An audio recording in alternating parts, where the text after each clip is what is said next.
So backpropagation is basically a method through which the error at the output layer is transferred back to the input layer. And why do we do that?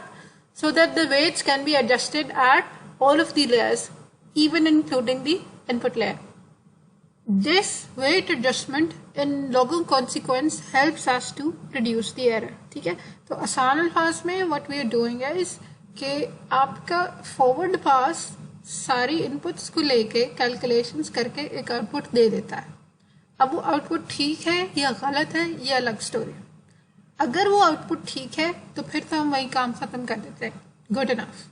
अगर वो output गलत है तो फिर हम क्या करते हैं कि अपने वेट्स एडजस्ट करते हैं, क्योंकि इनपुट्स तो फिक्स थी या जो हमने रियल वर्ल्ड एग्जांपल्स ली हैं उसके साथ फीचर की वैल्यूज़ हैं वो तो फिक्स्ड है. तो हम क्या चेंज कर सकते हैं, वेट्स चेंज कर सकते हैं. ठीक है, तो वो जो एरर की वैल्यू आती है उसका कॉन्सिक्वेंस हम हर लेयर पे चेक करते हैं.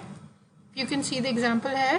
तो जो भी हमारे पास यहाँ पे एरर वैल्यू आती है उसका कॉन्सिक्वेंस हम हर लेयर पे चेक करते हैं, और हर लेयर के साथ जो एक वेरिएबल हमारे पास दिया हुआ है, जो एक चेंजिंग चीज़ है, जो एक हमने खुद एडजस्ट की थी, हम उसको ठीक करते हैं, इसको हम ट्यून करते हैं. ठीक होगी बात.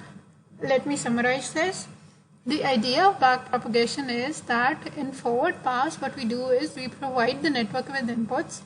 These inputs are, along with the weights, sent to neurons. These neurons perform some activation on these, and the results of these activations are further propagated down the network until we get to the point where we get some output. Now this output may be correct, this output may be incorrect. In case the output is incorrect, it is our job to find where the fault is and fix it. So this fixing fault or reducing error comes in the form of adjusting the values of weights. Okay? Since the x is fixed, since the x is something that we got from the real world, and these are the values that we do not change, the values that are variable or the values that we can change or we want to change are the W values. Okay? So we do backpropagation in order to reduce error, and this error reduction is done by fixing the weights. Now the thing to note over here is this weight is no longer a single vector. This weight is a matrix, and the weights associated with these second inputs are something that are a consequence of the first ones. ठीक है, आसान अल्फाज में मैं क्या कह रही हूँ कि हमारे पास आउटपुट तो यहाँ आई है और इसके डायरेक्ट आप इफेक्ट यहाँ देख सकते हैं, लेकिन यहाँ पे एक लेवल पे प्रोसेसिंग हो चुकी थी. हम अपने सिग्मॉइड फंक्शन यहाँ लगा चुके थे और उसके बाद दोबारा हमारे पास फर्दर आउटपुट्स फॉरवर्ड हुई थी. तो यहाँ एक्चुअल आउटपुट की वजह से कोई एरर है, यहाँ पे जो कैलकुलेटेड सिग्मॉइड है उसकी वजह से कोई एरर है, और फिर यहाँ पे हम फाइनली जाते हैं ओरिजिनल इनपुट तक. तो हमारे पास हर लेवल के ऊपर वेट्स एडजस्ट होने, और हर लेवल पे हमने ये देखना है कि इसके वेट के साथ हम क्या प्रोसेसिंग करते रहें, क्या हम इसके ऊपर सिग्मॉइड लगाते रहें या नहीं लगाते रहें, या ये का डायरेक्टली है.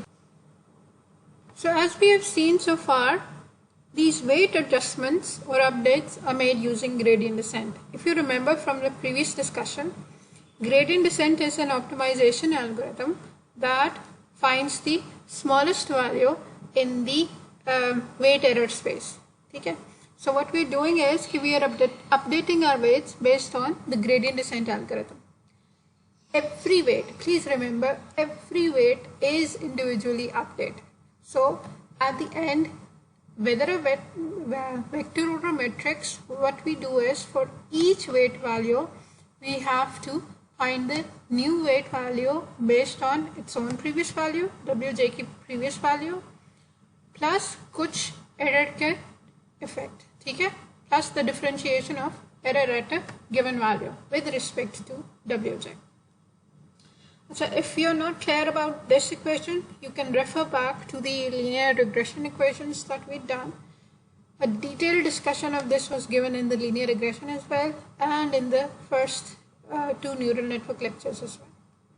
Moving on, the problem with the MLP or a neural network over here is deciding what this error equation would be. ठीक है? Why is this important? या हम इसको यहाँ पे दोबारा क्यों emphasize कर रहे हैं? Because previously W was only a vector.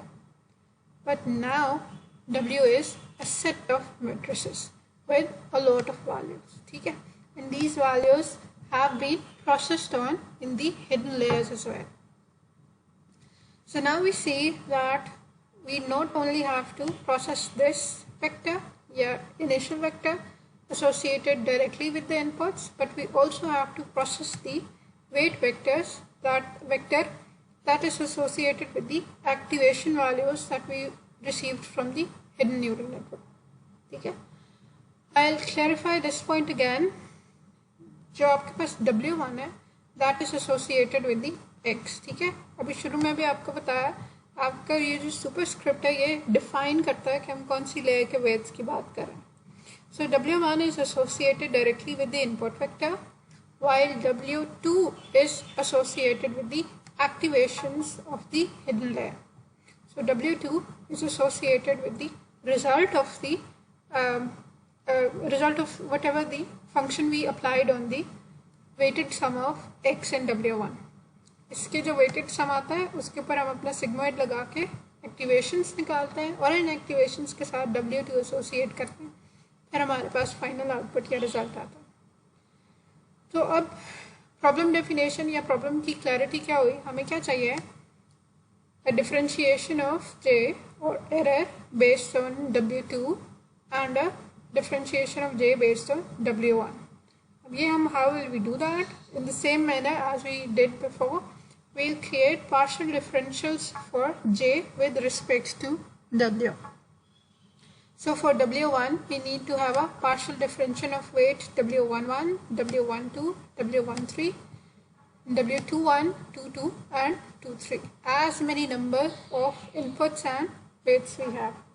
I hope you do remember where the size of this matrix came from. I'll repeat it if you do not.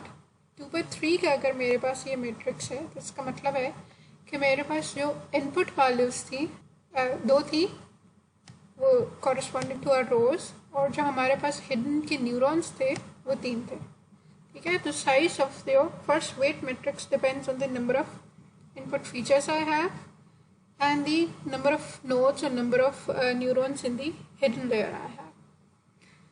The second weight matrix W2, again we'll have to find a partial differential for each of the values in the W2 as well. And the size of W2 depends upon number of neurons in the hidden layer and number of output neurons. तो इसका 3, 1 क्यों है? क्योंकि हमारे पास hidden layer पे 3 neurons थे, और याद रखिए कि ये 3 neurons अगली लेयर के लिए इनपुट की तरह काम करते हैं. तो वहाँ इनपुट पे 2 बन गए थे रोज, तो यहाँ इनपुट पे 3 रोज बन गए, और हमारे पास यहाँ ये कनेक्टेड थी एक सिंगल आउटपुट के साथ. So that's why we have a 3x1 matrix, something of this sort. इसी को हम रिफ्रेश कर सकते हैं, input size and hidden layer size. Again hidden layer size and the output size. So that is what the values of or the sizes of the matrix signify over here.